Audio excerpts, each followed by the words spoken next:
성령 강림절후 19째 주일입니다. 우리 서가교회는 성서일과 3개의 본문으로 그날의 예배의 중심을 잡고 함께 예배하고 있는데요.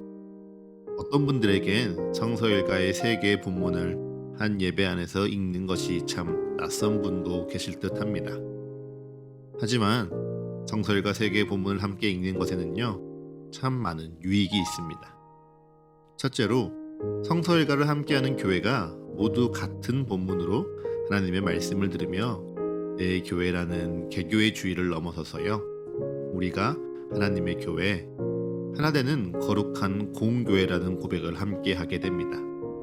둘째로는 성서일과의 이 3개의 본문을 읽으며 성도들이 성경을 많이 접한다는 유익도 있지요. 무엇보다도 서로 다른 시대, 서로 다른 형식으로 기록된 이 하나님의 말씀을 성서일과의 한 본문으로 읽고 또 그 안에서 공통된 하나님의 뜻을 찾아갈 때 우리에게는요, 성경을 새롭게 보고 또 깊게 보도록 하는 새로운 은혜가 찾아오게 됩니다. 그 유익과 은혜를 우리 서가교회 예배를 통하여 풍성히 누리시기를 축복합니다. 오늘 예배로의 부름이었던 시편 80편부터 이사야 5장과 그리고 마태복음 21장에는 계속해서 반복되는 주제가 있습니다. 그것이 무엇일까요? 바로 포도나무, 포도원에 대한 이야기입니다.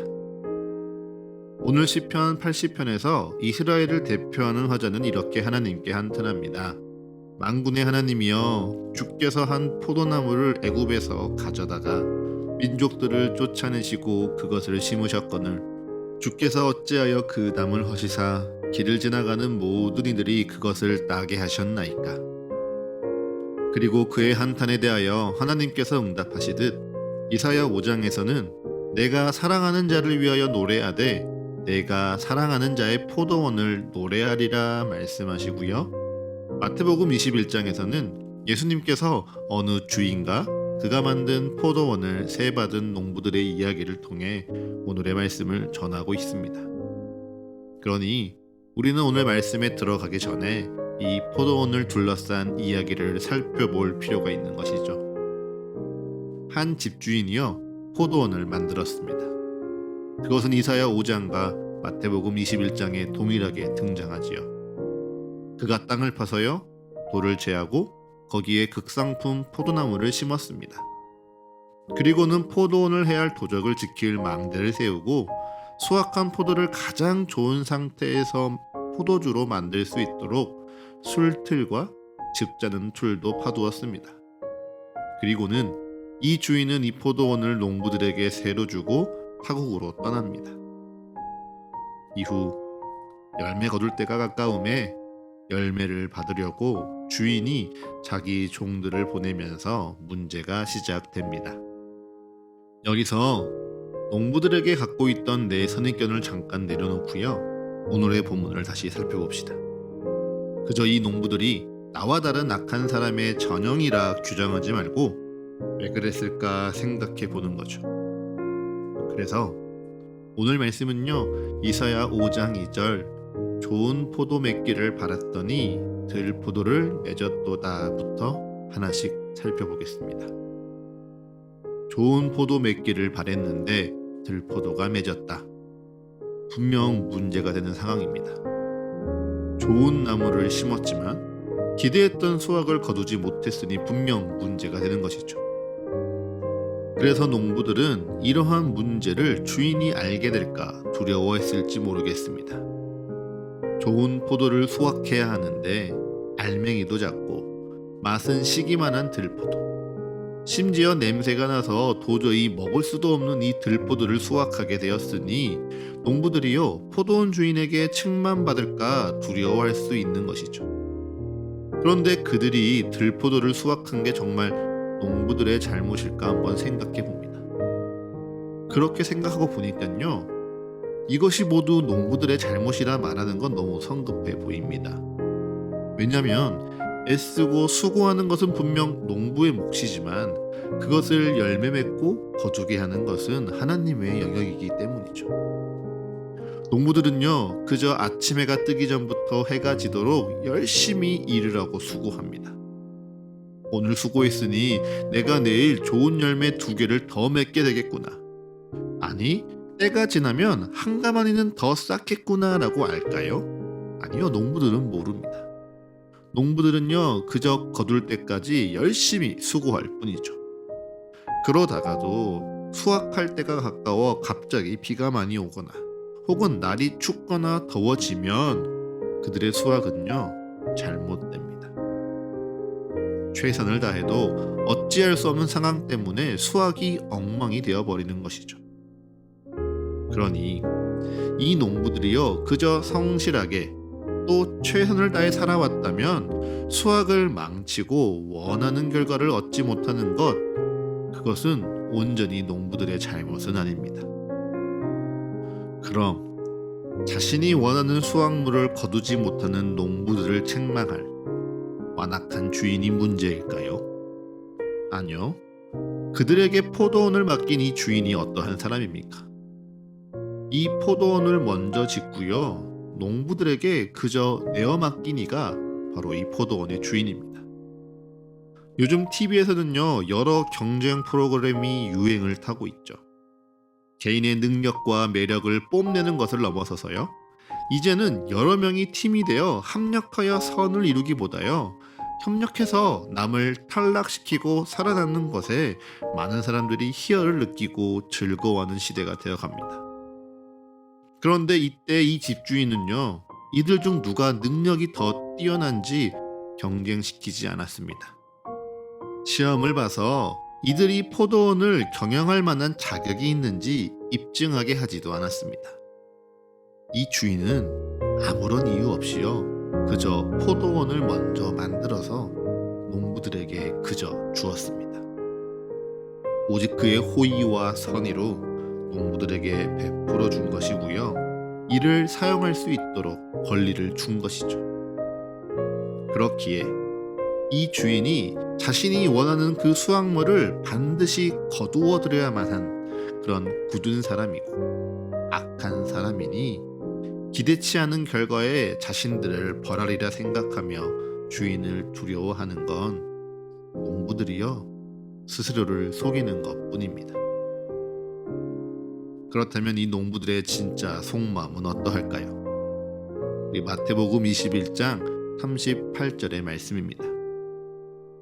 농부들이 그 아들을 보고 서로 말하되 이는 상속자니 자 죽이고 그의 유산을 차지하자 하고. 아멘. 이들의 마음이 무엇이었습니까? 포도원을 갖고자 하는 욕심이었습니다. 포도원에 대한 욕심이 가득하니 종들을 돌로 쳐서 내쫓았던 것이고요, 포도원에 대한 욕심이 가득하니 이 주인의 아들을 죽여서 그의 유산을 차지하고자 하였습니다. 무엇보다 무서운 것은요, 그 욕심이 그들의 삶을 무너뜨리고 있었던 것입니다. 포도원에 대한 욕심이 좋은 포도나무를 망치고 죽여서 고작 덜 포도나 수확하게 하는 안타까운 삶을 살아가게 한 것이죠. 그런데요, 여러분, 이 욕심이 정말 대단하게 굉장히 무거운 죄인가요? 아니요. 누구나 품을 수 있고요, 누구나 가질 수 있는 마음입니다. 더 갖고 싶은 마음, 내가 갖지 못한 것을 열망하며 그것을 꼭 가져야겠다 욕망을 품는 것, 그런 마음이요, 우리 모두에게 다 있습니다. 특별히 농부들의 상황은 어떠했습니까? 주인이 포도원을 맡긴 후에 아예 타국으로 떠나버렸기에 이 포도원이 그들에게 온전히 맡겨진 상황이었습니다. 하지만 그렇다고 이들이 포도원을 소유한 것은 아니었죠. 단지 이들에게는요, 포도원이 맡겨진 동안 사용할 수 있는 사용권이 있었을 뿐입니다. 여기서 우리는 분명하게 구분해야 됩니다. 소유권이 아니라요, 사용권일 뿐입니다. 그런데 이들은요, 주인이 보이지 않으니 포도원을 소유하고 싶어졌습니다. 사용하는 권리에 만족하지 않고요, 소유하고 싶은 그 권리에 욕심을 내기 시작한 것이죠. 이 소유권과 사용권을 묵상하는데요, 어느 상담 프로그램의 한 장면이 떠올랐습니다. 여러 아이들이 매우 즐겁게 뛰어노는 장면으로 시작되었습니다.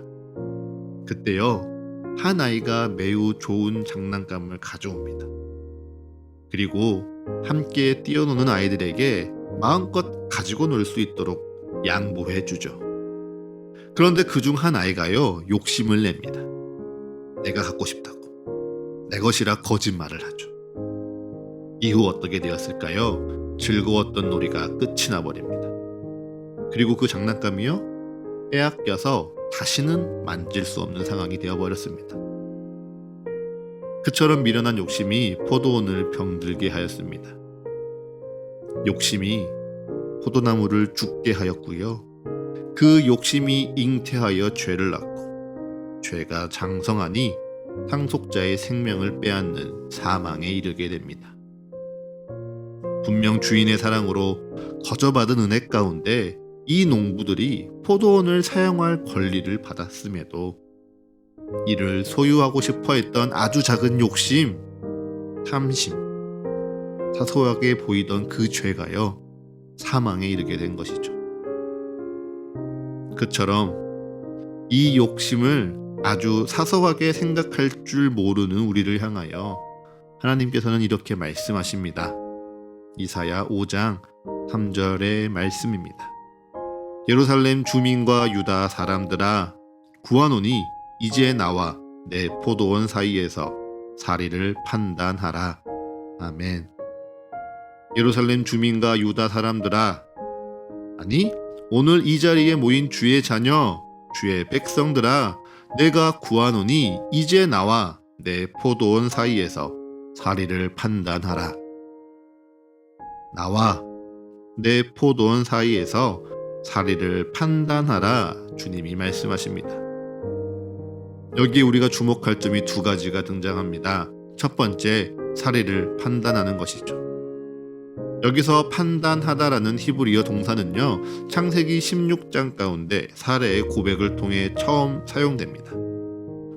창세기 16장에서는요, 오랫동안 자녀를 갖지 못한 사레가 아브라함에게 자신의 여종 하갈을 드리며 자녀를 낳으라 권유합니다.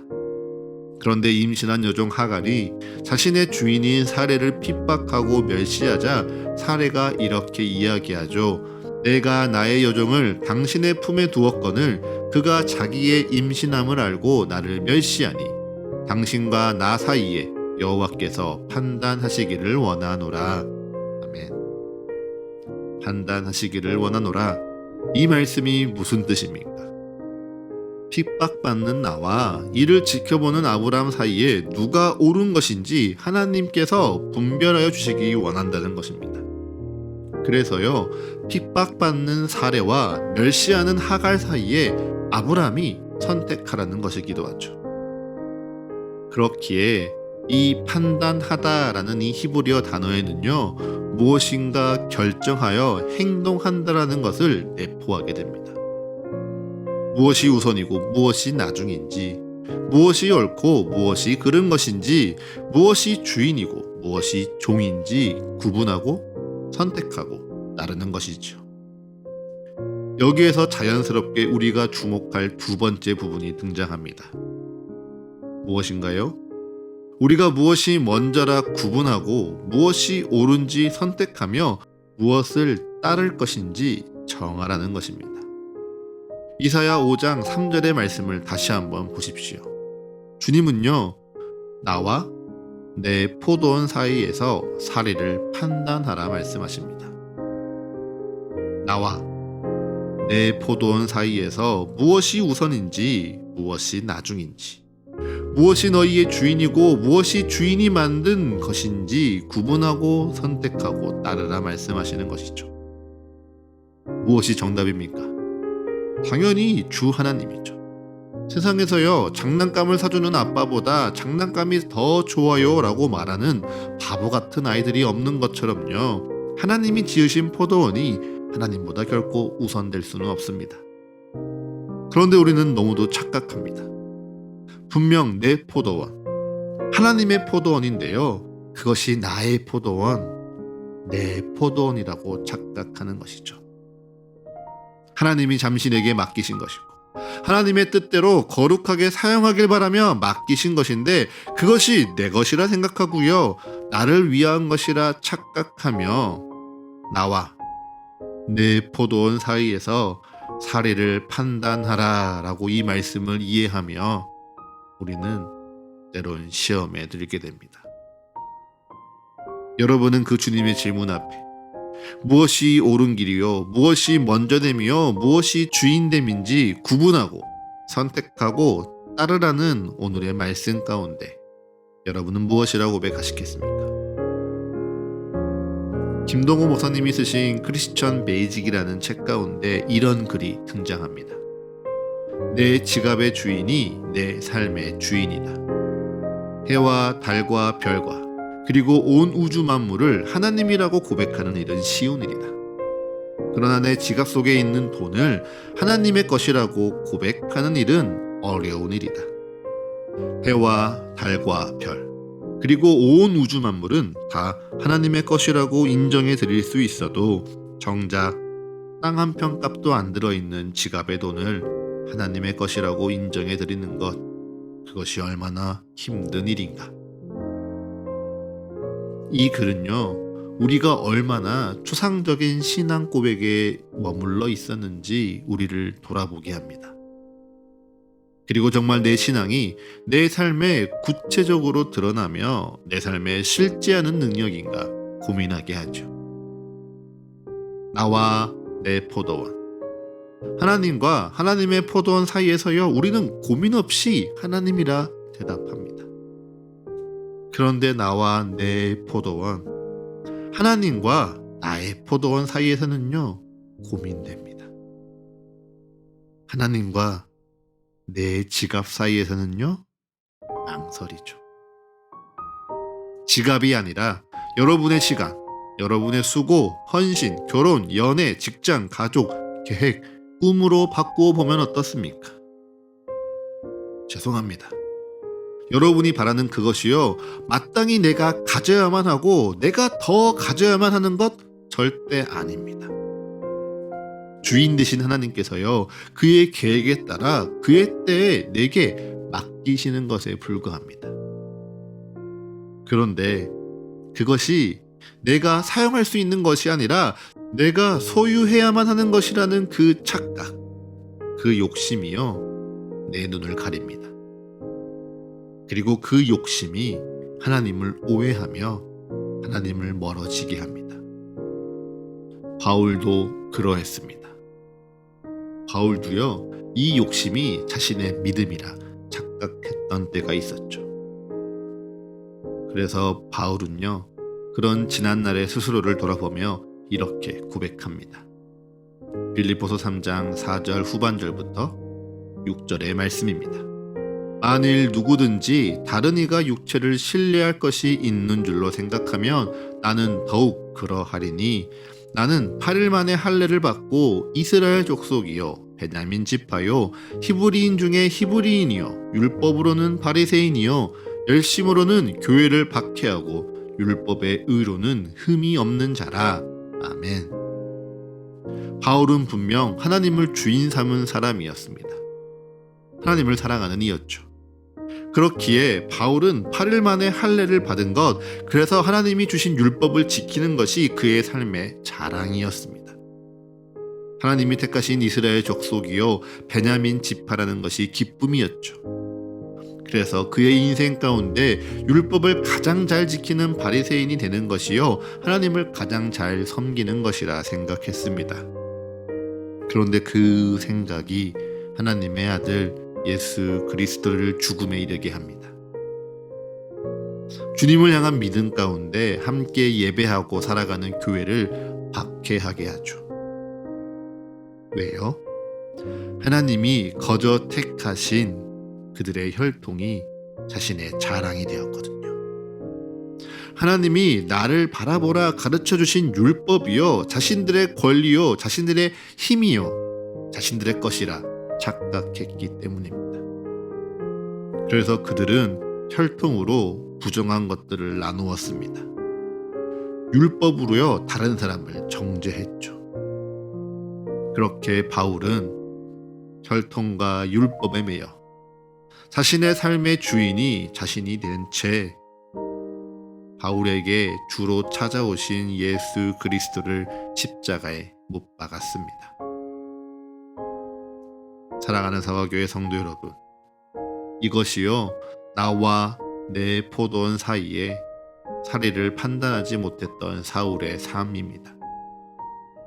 율법과 혈통과 지식과 열정, 그 모든 포도원이 자기의 것이라 착각했던 사울의 인생이죠. 그런데 그러한 사울에게 주님이 찾아가십니다.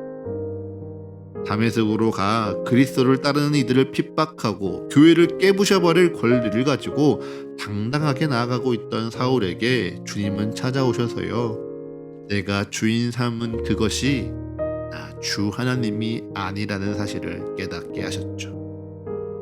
그리고 사울의 눈에서 비늘을 벗기시자 나 주 하나님과 너의 율법, 너의 혈통, 너의 자랑, 너의 의로움 가운데 사리를 올바르게 판단하게 하시고 하나님이 진정 주 되신 삶이 무엇인지 그의 삶으로 보이게 하셨습니다.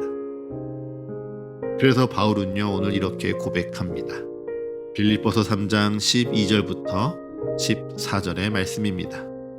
내가 이미 얻었다 함도 아니요 온전히 이루었다 함도 아니라 오직 내가 그리스도 예수께 잡힌 바 된 그것을 잡으려고 달려가노라. 형제들아, 나는 아직 내가 잡은 줄로 여기지 아니하고 오직 한 일, 즉 뒤에 있는 것을 잊어버리고 앞에 있는 것을 잡으려고 표대를 향하여 그리스도 예수 안에서 하나님이 위에서 부르신 부름의 상을 위하여 달려가노라. 아멘. 오늘 이 말씀은요, 어제까지 너희의 삶, 내가 판단하지 않겠다는 하나님의 위로입니다. 오늘 이 말씀은요, 이제 내가 내 삶의 주인이니 이제 표대를 향하여 그것을 잡으려고 달려가는 인생이 되라는 우리 하나님의 권면입니다. 그리고 오늘 이 말씀은 내가 지금껏 수고해서 이뤄놓은 것 자랑할 것도 아니고 반대로 지금껏 수고하였으나 이루지 못하였다 낙심할 것도 아니라 내 삶의 주인 되신 하나님의 말씀을 따라 내 앞에서 너를 부르고 계시는 주의 부르심을 따라 오늘도 함께 나와 살아가자, 나와 함께 달려가자 말씀하시는 우리 주 하나님의 사랑의 고백입니다. 그러니 사랑하는 서가교회 성도 여러분, 주님께서 내게 주신 포도원 사이에서 사리를 판단하십시오. 내가 갖고 싶은 삶, 내가 누리고 싶은 그 모든 인생, 내 열심, 꿈, 비전, 관계, 재정, 그 모든 것이요 다 주님의 것임을 잊지 마십시오. 그래서요, 그것을 지금 갖지 못하였다 한탄하며 하나님을 오해하거나 원망하지 마시고 때에 따라 그의 계획대로 나의 삶을 채우시는 주님을 온전히 신뢰하십시오. 그래서 여러분의 삶을요, 말씀 가운데 올바르게 판단해서 구분하고 선택하여 주를 따르십시오. 그로 말미암아 모두가 교회가 어렵다, 교회에 소망이 없다 말하는 이 시대에 진정 살아있고 역사하는 믿음으로 말미암아 이 땅에 주님을 주로 온전히 따르며 주님이 인도하시는 삶을 거룩하게 살아내시는 그 삶 가운데 날로 강건하여지시는 서가교회의 모든 성도들이 되시기를 간절히 축복합니다.